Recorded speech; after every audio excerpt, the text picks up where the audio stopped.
한 번쯤은 괜찮습니다. 도와달라고 하면 도와주고, 바빠도 들어주고, 조금 불편해도 참고 넘기는 것. 마음이 있으니까, 관계를 생각하니까 그럴 수 있죠. 하지만 문제는 두 번째부터 시작됩니다. 저번에도 해줬잖아. 그땐 아무 말 없었는데. 그때부터 부탁은 기대가 되고, 기대는 금세 당연함이 되어버립니다. 그리고 어느 순간 이런 말이 마음에 맴돌기 시작하죠. 왜 나만 주고 있지? 처음부터 이럴 줄 알았으면 자식에게도 가족에게도 친구나 지인에게도 한 번은 괜찮았던 일이 두 번부터는 나를 지치게 만들기도 합니다. 관계에서 가장 조심해야 할 타이밍, 바로 두 번째입니다.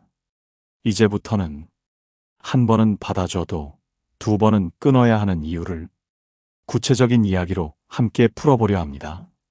본격적으로 이야기 나누기 전에 이 주제가 마음에 드신다면 구독과 좋아요 한번 눌러주시면 꾸준히 더 좋은 내용으로 찾아가겠습니다.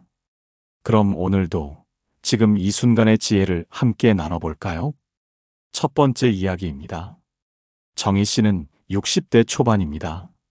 남편과 단둘이 지내며 오전엔 동네 공원을 한 바퀴 걷고 오후엔 손주들 봐주는 날이 많아졌습니다. 살림도 크게 바쁠 건 없고 그저 하루하루 평범한 일상이 이어지고 있었죠. 그런데 몇 달 전부터 막내 동생한테서 자주 연락이 오기 시작했습니다. 누나, 이번 달만 좀 도와줘. 이번엔 진짜 마지막이야. 늘 그런 식이었습니다. 처음엔 정희 씨도 안쓰러운 마음이 컸습니다. 사정이 여의찮다 하니 한두 번쯤은 누나로서 보탬이 되어야지 생각했죠.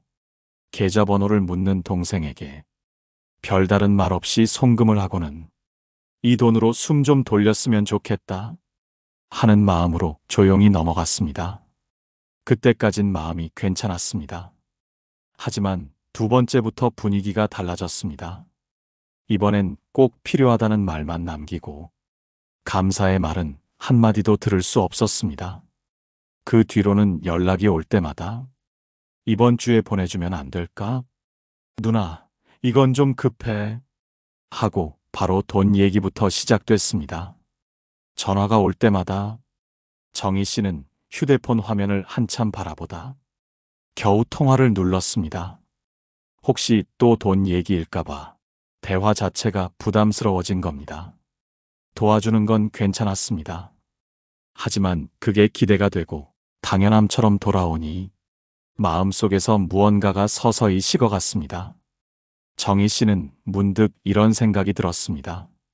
내가 누나니까 처음엔 그 마음으로 도왔는데 왜 자꾸 이런 일이 반복되지? 왜 내가 불편해지는 쪽으로 흘러가고 있지? 처음엔 도와줘야지 하는 마음이었는데 이제는 왜 나만 이래야 하지? 하는 생각이 더 큽니다.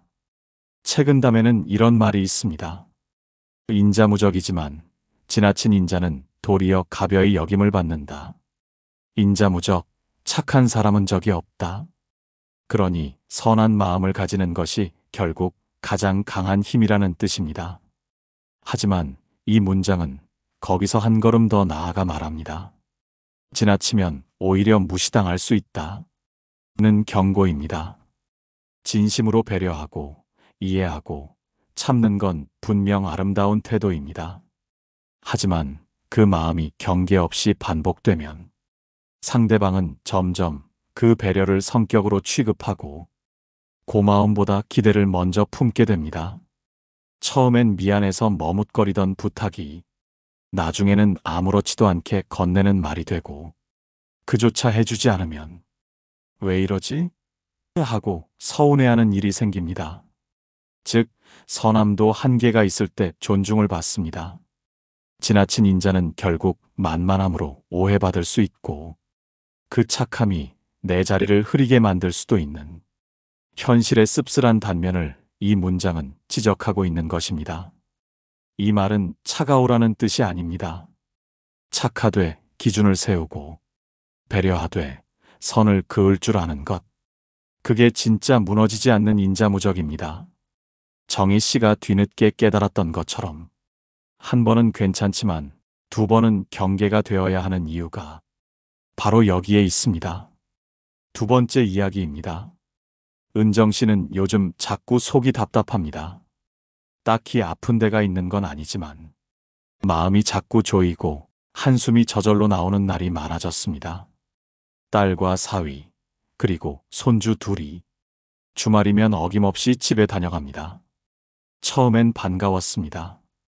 애둘 데리고 얼마나 힘들겠어.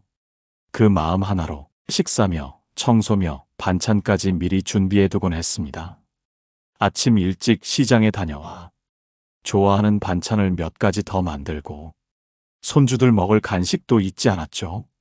온 집안을 쓸고 닦고 딸 가족이 편히 쉬다 가도록 하루 종일 몸을 움직였습니다. 처음 몇 번은 힘들어도 기뻤습니다. 내가 이만큼이라도 할 수 있다는 것이, 딸에게 의지가 된다는 것이 뿌듯하기도 했습니다. 하지만 이상하게도 주말이 다가올수록 마음이 무거워졌습니다. 기다려지기보다는 어떻게 이번 주를 버틸까 하는 생각이 먼저 들었습니다. 딸은 언제부턴가 고마움을 말하지 않았습니다. 이번 주도 갈게. 냉장고 좀 채워놔줘.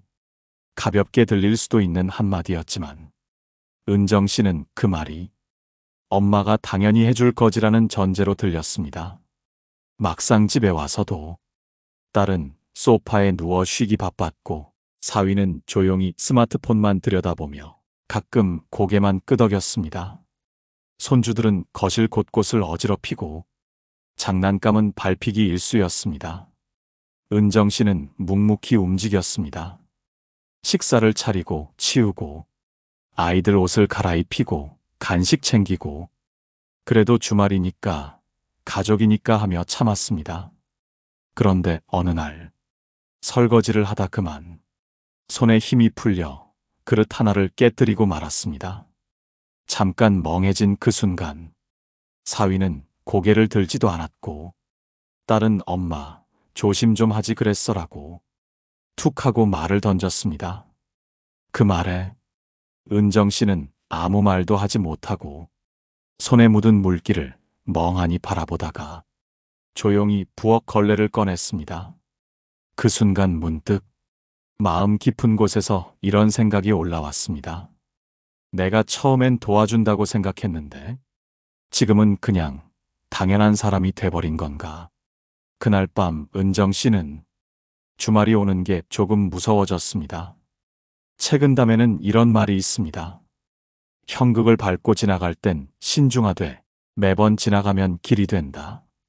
처음엔 조심스럽게 한 번, 정말 미안한 마음에 한 번, 부탁을 하는 사람도 이건 좀 실례일 수 있겠다 하는 마음을 가집니다. 그게 바로 가시밭길을 조심스럽게 걷는 모습이죠. 하지만 그 부탁을 아무 말 없이 받아주고 또 받아주고 세 번째까지 아무 문제 없이 넘겨주면 상대방 마음속에서는 그 길이 더 이상 가시밭이 아니라 당연한 통로가 되어버립니다. 이 사람은 해주는 사람. 이 정도는 괜찮겠지. 늘 해줬으니까 이번에도 괜찮을 거야. 그렇게 생긴 길은 이제 신중하지도 미안하지도 않은 익숙한 기대의 루트가 됩니다. 그 결과 처음엔 조심했던 부탁도 나중엔 말 한마디 없이 넘어오고 고맙다는 인사조차 희미해지죠. 한두 번은 괜찮습니다. 그땐 나도 기꺼운 마음이었으니까요. 하지만 그 호의가 반복되면 이젠 내가 선택할 수 있는 여지를 잃게 되고 관계의 균형이 흐트러지기 시작합니다. 그래서 책은담은 말합니다. 가시밭길을 자꾸 허용하지 마라. 자주 밟히면 그 길은 원래 그런 길인 줄 알게 된다는 것. 내가 허용한 만큼 상대는 그 길을 당연하게 여긴다는 뜻입니다. 세 번째 이야기입니다. 미정 씨는 60대 중반입니다.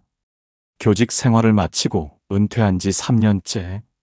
지금은 단지 내 텃밭을 돌보고 하루에 한두 시간은 동네 도서관에 들러 책을 읽으며 소박한 일상을 살아가고 있었죠.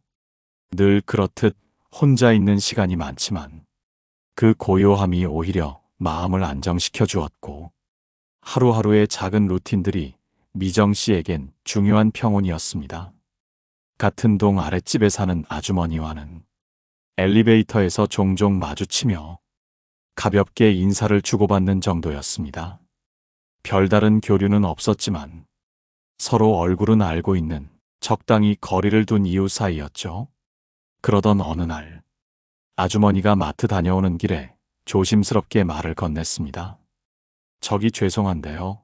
저희 집에 택배 하나 올 건데 혹시 저희 부재 중이면 좀 받아주실 수 있을까요? 미정 씨는 잠시 망설이다가 웃으며 대답했습니다. 그럼요, 말씀만 하세요. 뭐 그 정도야. 얼마든지 도와줄 수 있다고 생각했습니다. 가끔씩 서로 도와가며 사는 게 이웃이니까요. 그날 이후 며칠 동안은 별일 없었습니다. 한두 번 택배가 맡겨지긴 했지만 아주머니도 고맙다며 인사했고 미정 씨도 그저 평범한 일로 여겼죠. 하지만 시간이 지나면서 미정 씨의 마음에는 조금씩 묘한 불편함이 생겨나기 시작했습니다. 어느 날은 택배가 갑자기 도착해 이게 뭐지? 하고 봤더니 내용물은 온통 아랫집 이름이 적힌 상자였고 아주머니는 아무 말도 없이 찾아와 아, 왔네요. 수고하셨어요. 하고 웃으며 가져갔습니다. 그 뒤로는 아예 미리 말도 없이 택배 기사에게 미정 씨 집 주소를 알려놓은 것 같았습니다. 마치 우리 집 택배는 윗집이 받아주는 걸로 정해진 듯한 느낌이었죠. 심지어 어떤 날은 현관문을 여는 순간 미정 씨 집 앞에 상자가 4개나 쌓여 있었습니다. 좁은 현관 앞에 놓인 낯선 물건들, 혹시 분실되기라도 하면 어쩌나 하는 불안감, 그리고 그걸 아무렇지 않게 받아가는 이웃의 태도까지. 그날 저녁, 미정 씨는 현관문을 닫고 나서 한참 동안 그대로 서 있었습니다. 이게 뭐라고? 별일 아닌데도 마음이 무겁고 속이 답답해졌습니다. 내가 처음에 도와드렸을 땐 고마워하셨는데 지금은 그냥 그게 내 역할처럼 돼버린 느낌이네. 관계란 내가 웃으며 받아준 만큼 상대방이 편해지는 구조입니다. 하지만 그 편안함이 지나치면 상대는 조심을 잃고 나는 피로를 얻습니다. 책은담에는 이런 말이 있습니다. 지나친 친절은 사람을 버릇없게 만들고 지나친 침묵은 사람을 오해하게 만든다. 모든 걸 참아내는 침묵은 상대에게 그래도 괜찮은 사람이라는 잘못된 신호를 줄 수 있고 배려가 반복되면 감사 대신 기대만 남게 됩니다. 이웃이니까 괜히 어색해질까봐 선뜻 말이 나오지 않을 때가 있습니다. 이 말 한마디로 관계가 틀어지면 어쩌지. 그 생각에 그냥 넘기게 되죠. 하지만 그렇기 때문에 더 필요합니다. 정중하지만 분명한 태도. 요즘은 택배 분실도 많아서요. 제가 자리를 자주 비워서 맡기엔 어려울 것 같아요. 그때 그렇게 한마디만 했더라면 어땠을까요? 처음 부탁은 서로 부담 없이 웃으며 넘길 수 있지만 두 번째부터는 그 선을 분명히 보여줘야 상대방도 조심하게 됩니다. 그 말을 했더라면 상대방도 이분은 이렇게까지는 어렵겠구나 하고 선을 지켰을 겁니다. 그리고 무엇보다 내 마음이 지치지 않았을 겁니다. 착한 사람에게 일이 몰리는 건 대부분 말을 안 하기 때문입니다. 한 번은 괜찮습니다. 기꺼이 도와줄 수 있지요. 하지만 두 번은 다릅니다. 두 번째는 이 관계가 어떤 방향으로 흘러갈지 결정되는 순간입니다. 그래서 딱 거기서 나를 지키는 거절이 필요합니다. 그 한마디가 상대를 밀어내는 게 아니라 관계를 오래가게 만드는 방법이 될 수 있습니다. 사람 관계에서 왜 한 번은 괜찮지만 두 번부터는 안 되는 걸까요? 그건 인간의 마음이 반복에 익숙해지는 속성을 지녔기 때문입니다. 처음에는 조심합니다. 미안함도 있고 눈치도 보이고 상대방이 어떻게 반응할지 살핍니다. 하지만 한 번 받아주면 그 다음은 마음이 느슨해집니다. 이번에도 괜찮겠지. 늘 해줬으니까 이번에도 해주겠지. 이게 바로 심리학에서 말하는 적응과 합리화의 작용입니다. 받아주는 사람은 감정이 쌓이고 부탁하는 사람은 기준이 무뎌지는 구조죠. 한 번의 예외는 기꺼운 마음에서 나왔지만 두 번부터는 관성이 됩니다. 그리고 그 관성이 굳어지면 기준이 되고 그 기준이 굳어지면 역할이 되어버립니다. 그래서 처음엔 도와줄게였던 말이 나중엔 당연히 해주는 사람이라는 위치로 굳어지고 그 관계는 보이지 않게 기울기 시작합니다. 우리가 왜 지칠까요? 왜 똑같은 상황인데 어느 날은 유독 서운하게 느껴질까요? 그건 상대가 바뀌어서가 아니라 내가 기준 없이 반복을 허용했기 때문입니다. 처음에 내가 허용한 만큼 상대방은 해도 되는 선을 넓혀가고 그 결과 내가 감당해야 할 무게만 점점 늘어납니다. 정말 힘든 건 그 사람이 무례해서가 아니라 그 관계에서 내가 사라지기 시작했기 때문입니다. 기분이 상했는데 말하지 못하고 지쳤는데 티내지 못하고 싫은데 계속 받아주다 보면 어느새 나는 없어지고 역할만 남습니다. 그래서 한 번은 괜찮지만 두 번은 안 되는 것입니다. 한 번은 마음이지만 두 번은 방향이고 세 번은 구조가 됩니다. 그렇다면 지치지 않으려면 무엇을 해야 할까요? 모든 걸 끊지 않아도 됩니다. 처음엔 선을 지키고 중간엔 방향을 조정하면 됩니다. 지금부터 그걸 돕는 세 가지 방법을 전해드립니다. 첫째, 처음에 기준을 정하고 작게라도 표현하세요. 사람 관계는 처음 어떤 선을 그었느냐에 따라 오래도록 흐름이 정해집니다. 처음엔 이 말까지 해야 하나. 괜히 어색해질까봐 조심스러워서 그냥 참고 넘기게 되죠. 하지만 그때 말하지 않으면 상대방은 내가 불편하다는 걸 눈치채지 못하고 오히려 이 정도는 해도 되겠구나 하고 받아들입니다. 그 한마디를 하지 않음으로써 나는 괜찮은 사람이 아니라 항상 괜찮은 사람이 되어버립니다. 예를 들어, 이번엔 괜찮지만 자주는 좀 어려워요. 제가 자리를 자주 비워서 맡기는 게 조심스럽네요. 이렇게 말하면 상대는 이게 늘 기대할 수 있는 일이 아니구나 하고 스스로 조심하게 됩니다. 작게 표현하는 용기. 그게 나도 지키고 관계도 지키는 가장 부드러운 방법입니다. 말하지 않으면 기대는 계속 쌓이고 내 마음만 지쳐갑니다. 둘째, 도와줄 땐 분명히 하고 항상 가능한 사람처럼 보이지 마세요. 사람은 지금 해주는가 보다 앞으로도 계속 해줄 것인가를 더 민감하게 봅니다. 그래서 한 번 도와줄 때도 어떤 태도로 도와주는지에 따라 그 다음 관계의 흐름이 달라집니다. 이번만 특별히 도와드리는 거예요. 오늘은 시간이 돼서 가능한 거지. 늘 그렇진 않아요. 이처럼 작게 조건을 붙이거나 이례적인 상황임을 알려주는 말 한마디가 상대방에게는 분명한 기준으로 작용합니다. 도와주는 건 좋지만 항상 가능한 사람처럼 보이면 상대는 더 많이 기대하게 되고 당연히 여기게 됩니다. 오히려 선을 보여준 관계가 더 오래가고 더 건강합니다. 진심은 행동으로 전하고 기준은 말로 남겨야 상대도 나를 가볍게 보지 않습니다. 셋째, 도와주고 싶은 마음과 계속해주면 안 되는 선을 스스로 구분하세요. 착한 사람일수록 스스로에게 질문하지 않습니다.